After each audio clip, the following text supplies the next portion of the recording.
Washington, Reuters, the U.S. Senate remained at a stalemate on Friday over how to proceed with the impeachment trial of President Donald Trump, as the chamber's leaders wrangled over whether White House aides will be called as witnesses, and the top Democrat appealed to a handful of Republicans who could help break the impasse.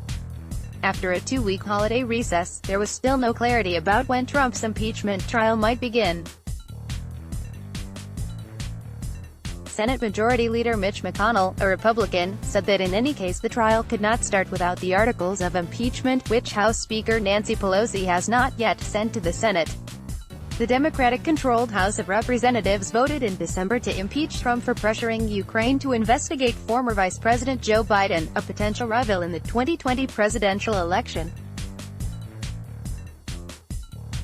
A trial would be held in the Senate, and Trump is expected to be acquitted by the Republican-controlled chamber. But McConnell and Senate Democratic leader Chuck Schumer have been at loggerheads since late last year over how it should be conducted. McConnell said on Friday that once the Senate receives the articles of impeachment from the House, it could start the trial and resolve the dispute over witnesses mid-trial. He said this would follow the precedent set in former President Bill Clinton's impeachment trial 2 decades ago. Clinton, a Democrat, was acquitted by the Senate. Just like 20 years ago. McConnell said, "We should address mid-trial questions such as witnesses after briefs, opening arguments, senator questions and other relevant motions, setting a trap." Schumer, speaking after McConnell, said the majority leader was trying to set a trap by waiting to consider witnesses until after opening presentations. By that time, Schumer said, McConnell would want to wrap things up and would accuse Democrats of wanting to drag the whole affair out by calling witnesses. The witnesses Democrats want to call have not previously testified, unlike in the Clinton trial, Schumer said. He has asked for testimony from Mick Mulvaney, the acting White House chief of staff, along with former National Security Advisor John Bolton and 2 other White House aides. Said if we don't get a commitment up front that the House managers will be able to call witnesses as part of their case, the Senate will act as little more than a nationally televised meeting of the mock trial club.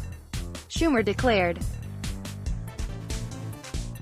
In an appeal to Republicans who may have concerns about McConnell's stance, Schumer also noted that a decision on the parameters of the trial ultimately rests with a majority of the senators in this chamber.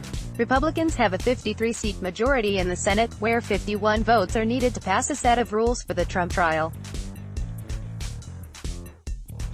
At least 2 Republican senators, Lisa Murkowski and Susan Collins, expressed concerns over the holiday break about McConnell's approach to the trial after he said he was acting in total coordination with the White House and would not be an impartial juror.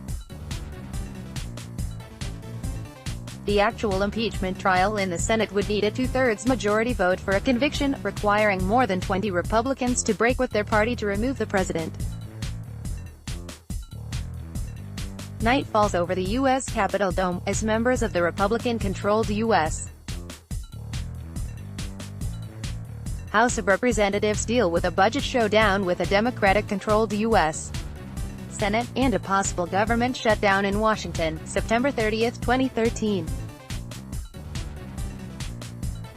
Reuters' Jonathan Ernst Schumer said Trump administration correspondence released this week bolstered Democrats' case that Trump withheld military aid from Ukraine in an effort to pressure Kiev to investigate the Bidens. The 2 Senate leaders spoke after a U.S. airstrike in Baghdad killed Qasem Soleimani, commander of Iran's elite Quds force and architect of its growing military influence in the Middle East.